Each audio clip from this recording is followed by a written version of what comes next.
Oops! Andito na naman si Uncle Tax. Today is Tuesday, kaya duty ulit namin, kaya napupunas na ako ng bangkinito. At yung mga kasama ko naman ay nagpupunas na ng mga lamisita. Obligado talaga magtulungan para sa ganun mas lalong bibilis yung aming trabaho. At yung mga iba naman ay naglagay na ng mga tissue at ashtray. At nang okay na dito sa labas, ako ay nagpunta na sa back area upang punasan naman yung mga baso, plato at mga cutlery. At dito sa labas, akala ko tapos na. Pinapantay-pantay pa pala nila yung mga lamesa. At pagyari naman na rito, darating naman yung stop food namin. Ito nga pala yung masarap at malutong na french fries at saka ang fish fillet. Kumuha na nga pala kami yan pang mamaya sapagkat may baon nga pala kami. Nagbaon nga pala yung kasama ko ng Bicol na dinuguan at ako naman ay adobong salmon. At bago nga pala ang lahat, malugutang bumabati na isang magandang araw sa aking barangay, Barangay Kabuka, Bandoan City, lungsod pa rin ng Nueva Ecija.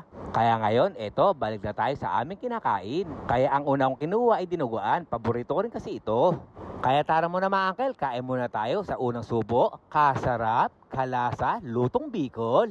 Kakaiba ng lasa, meron kasi siyang gata. Ang luto kasi ng Nueva Ecija ay tinumis. Ang nilalagay naman namin doon ay usbong na sampalok, pampaasim. Pero nung natingman ko na may dinuguan ng taga Bicol ay napakasarap naman. Bagay din siya sa putong kanin. Para sa akin. Sana natakam kayo sa aming ulam. Kaya hanggang dito na lang. Ito yung Uncle Tax. Ingat!